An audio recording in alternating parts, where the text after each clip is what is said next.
जब तक ये श्वास चल रही है तब तक चलते चलते में से भगवान का नाम ले लो, जब तक चल रही है तब तक इसमें से थोड़ा थोड़ा परमात्मा का नाम लेते चले जाओ, थोड़ा थोड़ा भगवान का नाम उच्चारण करते चले जाओ, थोड़ा थोड़ा परमात्मा को समर्पित करते चले जाओ। हम ये कभी नहीं कहते। इस व्यासपीठ ने आज तक ये नहीं कहा कि तुम 24 घंटे मंदिर में जाकर बैठ जाओ, बिल्कुल मत बैठो। इस व्यासपीठ ने कभी नहीं कहा कि तुम 24 घंटे किसी पवित्र नदी के तट पर जाकर बैठ जाओ, मत बैठो। यह व्यासपीठ हमेशा कहती आई है।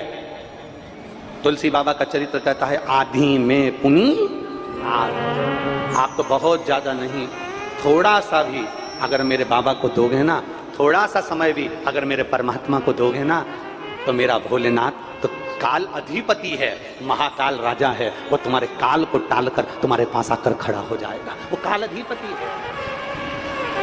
अकाल मृत्यु वो मरे जो काम करे चंडाल का, और काल उसका क्या बिगाड़े जो भक्त हो महाकाल का। बोल बम का नारा है।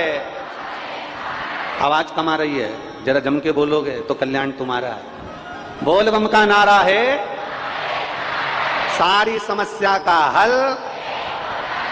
कोई लेट बनता है, कोई जल्दी बनता है, शिव को जल चढ़ाने वाला एक दिन सेठ जरूर बनता है। शंकर को अगर जल चढ़ा रहे हो, उसकी स्तुति कर रहे हो, उसका गुणगान कर रहे हो, उसका स्मरण कर रहे हो, तो वो तुम्हारे लिए हर पल हर घड़ी हर क्षण खड़ा। और अंत समय, बस वो अंत समय, हमें जेवर नहीं चाहिए, अंत समय हमें दौलत नहीं चाहिए, अंत समय हमें कुछ भी नहीं चाहिए, अंत समय ना हमें गुलाब जामुन ना समोसा, ना तुम्हें कुछ सामान चाहिए। अंत समय तो केवल इतना चाहिए, बाबा कृपा करना, अंत समय तेरी कृपा बरसा देना। थोड़ी श्वास मिल जाए तो उसमें मैं भगवान आपका गुणगान कर लूं, थोड़ा भजन कर लूं, थोड़ा स्मरण कर लूं, थोड़ा कीर्तन कर लूं, थोड़ा मंत्र जाप कर लूं, थोड़ा नाम जाप कर लूं, थोड़े मंत्र में डूब लूं। इससे ज्यादा कुछ नहीं चाहिए, कुछ भी नहीं।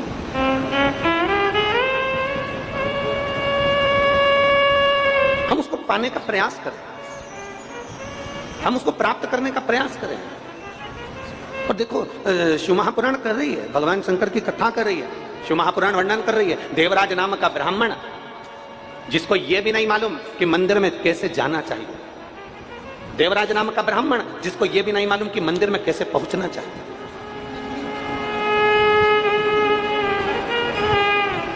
देवराज नाम का ब्राह्मण जिसको नहीं मालूम कि मंदिर में कैसे जाना चाहिए, देवराज नाम का ब्राह्मण जिसको नहीं मालूम कि मंदिर में कैसे पहुंचना चाहिए, देवराज नाम का ब्राह्मण जिसको नहीं मालूम कि मंदिर में बैठकर स्तुति कैसे करना चाहिए, उसको नहीं मालूम था। वो तो अनभिज्ञ था, चोर था, ब्राह्मण कुल में जन्म तो हो गया था पर चोरी से पीछे नहीं हटा, चोरी का धन लेकर मंदिर में पहुंच गया। शिव महापुराण की कथा कहती है मंदिर में कैसे जाना, तो चोरी का धन लेकर नहीं। शिव महापुराण की कथा कहती है, फिर निवेदन कर रहे हैं जो ओमकारेश्वर बाबा की पवित्र भूमि पर कहा था, वो इस गंगई की पवित्र धरा पर कह रहे हैं कि भगवान के मंदिर में चोरी का सामान लेकर नहीं जाना, अर्थात देवराज जैसी गलती मत करो, चोरी का सामान लेकर हमें मंदिर में नहीं जाना, अर्थात किसी दूसरे के बगीचे में से फूल तोड़कर नहीं ले जाना, किसी दूसरे के बगीचे में से पुष्प तोड़कर नहीं ले जाना, चोरी से फूल चुरा कर नहीं ले जाना। अर्थात हमारे घर में जो हो, हमारे घर में फूल है हम फूल देंगे, हमारे घर में पत्ती है हम पत्ती देंगे, हमारे घर में कुछ भी नहीं, जल है हम जल देंगे, हमारे घर में बेलपत्र है बेलपत्र देंगे, जल नहीं, बेलपत्र नहीं, पुष्प नहीं, लोटा नहीं, तो बाबा ने हमको शरीर दिया है, उसे 3 बार हम ताली बजा देंगे। और हम ताली भी नहीं बजा सकते तो बाबा ने हमको मुख दिया है, बोल बम का नारा है, हम बाबा को इतना दे सकते हैं।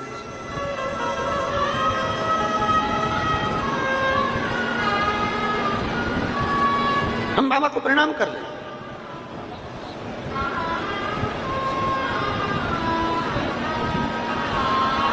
हम बाबा को नमन कर लें। कई माताएं कहती हैं कि भगवान को फूल चढ़ाना जरूरी है। शिव महापुराण की कथा कहती है दूसरे के बगीचे से तोड़कर फूल चढ़ाना श्रेष्ठ नहीं है।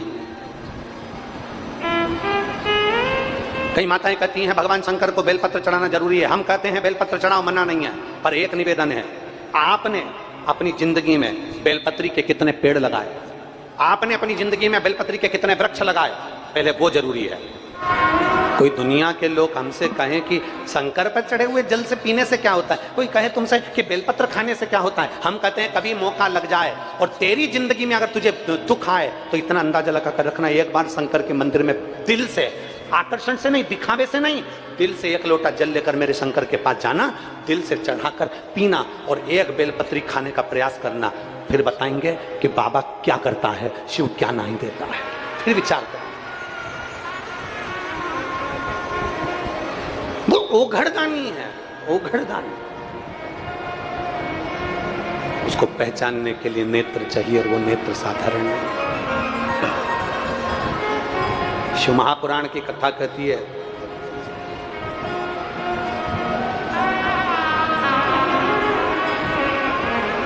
आज अपने बच्चों को संस्कार की जरूरत है। 3 माताएं कुएं पर पानी भर रही थी। एक कुएं पे से पानी 3 माताएं भर रही थी, और तीनों के बच्चे स्कूल से आ रहे थे। पहले नंबर की माँ का बेटा निकल कर गया, माँ मम, हाथ हिलाया, बाय। माँ चिल्ला कर बोली, मेरा बेटा है, अंग्रेजी स्कूल में पढ़ता है।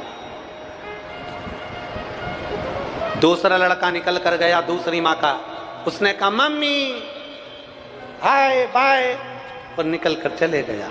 दूसरी माँ ने कहा, ये मेरा बेटा है, सीबीएसई कोर्स से पढ़ता है, सीबीएसई से पढ़ता है। तीसरा लड़का आया अपनी मम्मी के पास में, अपनी माँ के पास में, माँ ला ये पानी की बाल्टी, मैं घर ले चलता हूं। माँ के हाथ में से पानी की बाल्टी ली, बच्चे ने पीछे बैग टंगा था, दोनों हाथ में बाल्टी लेकर बच्चा चल दिया। तीसरे नंबर की माँ ने कहा, ये मेरा बेटा है, सरकारी स्कूल में पढ़ता है। एक बेटा अंग्रेजी स्कूल में पढ़ रहा है, दूसरा बेटा सीबीएसई में पढ़ रहा है, तीसरा बेटा सरकारी स्कूल में पढ़ रहा है। हमारा निवेदन है, तुम अंग्रेजी में पढ़ाओ चाहे सीबीएसई में पढ़ाओ, तुम्हारे बेटे को कितने भी अप टू डेट स्कूल में पढ़ाओ, पर स्कूल वो ढूंढना जिस स्कूल में तुम्हारे बेटे को माता पिता का आदर करना सिखाते हो। स्कूल वो ढूंढना जिस स्कूल में तुम्हारे माता पिता का संस्कार झलकता हो। स्कूल वो ढूंढना जिस स्कूल में संस्कार झलकता हो, सम्मान करना, आदर करना, सहयोग करना, एक दूसरे को उन्नति की ओर आगे बढ़ाने का सहयोग देने की भावना रहती हो, उस स्कूल को ढूंढना। ये नहीं कि मम्मी हाय पापा बाय और ये जिंदगी यूं ही निकल जाए। मम्मी हाय पापा बाय और जिंदगी यूं निकल जाए, ऐसी जिंदगी का स्कूल नहीं चाहिए। स्कूल वो चाहिए, स्कूल वो होना चाहिए जिस स्कूल में तुम्हें समर्पण की भावना हो, जिस स्कूल में तुम्हें दूसरे के दुख में खड़े रहने का एक तत्व सिखाया जाए, जिस स्कूल में तुम डॉक्टर भी बन जाओ ना तो किसी के दर्द को देखकर दुखी हो जाओ और किसी के सुख को देखकर सुखी हो जाओ, वो स्कूल चाहिए। तुम इंजीनियर भी बन जाओ, तुम कमिश्नर भी बन जाओ, तुम बड़े से बड़े ओहदे पर बैठ जाओ, बड़े से बड़े पद पर बैठ जाओ, वो स्कूल चाहिए कि तुम्हारे भीतर का संस्कार कम ना हो, वो स्कूल चाहिए तुम्हारे भीतर की संस्कारिता कम ना हो जाए, वो स्कूल होना चाहिए। आज क्या मिल रहा है बच्चों को? आज बच्चों को क्या मिल रहा है? छोटे से बच्चे को भी अगर माँ खाना खिला रही है, भोजन करा रही है, तो पहले हाथ में मोबाइल देना पड़ता है। बोलो तो नहीं मेरी गंडई की जीजियों, सही है कि गलत है?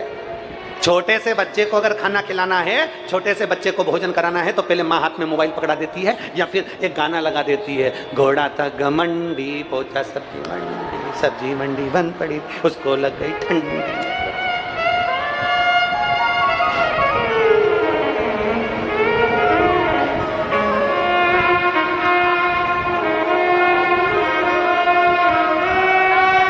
अच्छा हो गया, अब ना रोइए।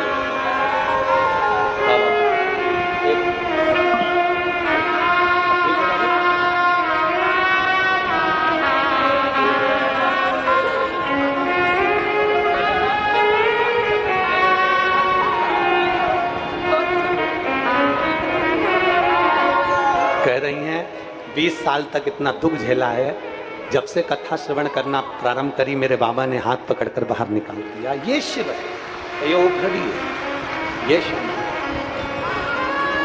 इसको शिव कहते। तुम्हारे को कोई कहने आए ना कि शंकर की कथा मत सुना करो, शिव पुराण मत जाया करो, शिव के मंदिर मत जाओ, श्री शिवाय नमस्तुभ्यं मत बोलो, इनको दिखाओ जिनके चेहरे पर खुशी आई है। 20 साल तक संघर्ष करते करते आज बाबा ने जिनका हाथ पकड़ा है, उनको दिखाओ जिनके घर में 25 साल तक औलाद नहीं हुई, 19 साल तक औलाद नहीं हुई, 30 साल तक औलाद नहीं हुई, जिसकी किडनी लीवर थायराइड खराब हो गया, जिसको कैंसर हो गया। ये पत्र में लिख दिया एक बहन ने, मेरा नाम कावेरी शर्मा है, मेरे पति का नाम त्रिभुवन प्रसाद शर्मा है, मेरे पति के गले में कैंसर हुआ था।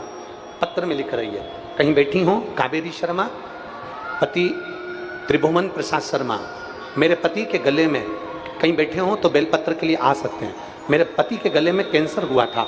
भोले बाबा का जल और बेलपत्र हम नहीं जानते थे कितना कारगर होता है।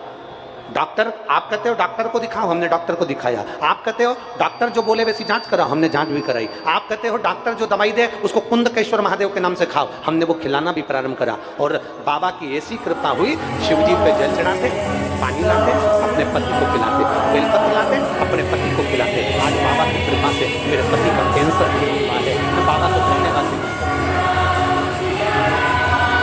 कावेरी शर्मा, पति त्रिभुवन प्रसाद शर्मा, अगर कहीं बैठे हो, आ रहे हैं, हाँ आ जाइए, एक दो बेलपत्र ले जाओ। अगर पति आए हो तो उनको भी लिया, नहीं तो आप आकर बेलपत्र ले जाओ। शिव तत्व इसको कहते हैं।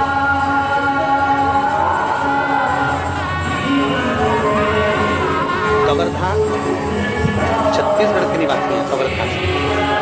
इसको शिव तत्व कहते हैं, इसको ओखली कहते हैं, इसको शंकर कहते हैं।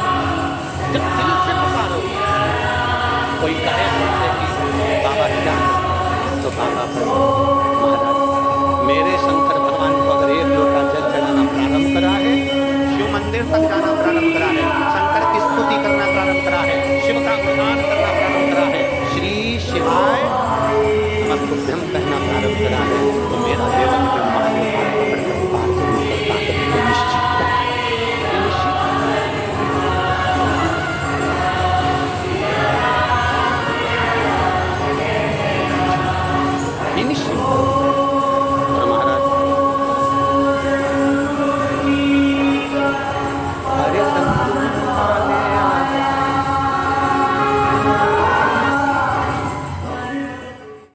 श्री शिवाय नमस्तुभ्यं।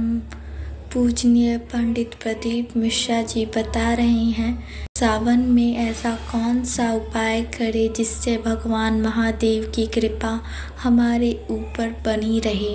अगर आपको यह वीडियो अच्छी लगी हो तो वीडियो को लाइक करें, चैनल पे नहीं है तो चैनल को सब्सक्राइब करें और बेल आइकन दबाना ना भूलें। इससे हमारी वीडियो सबसे पहले आपके पास पहुंचेगी।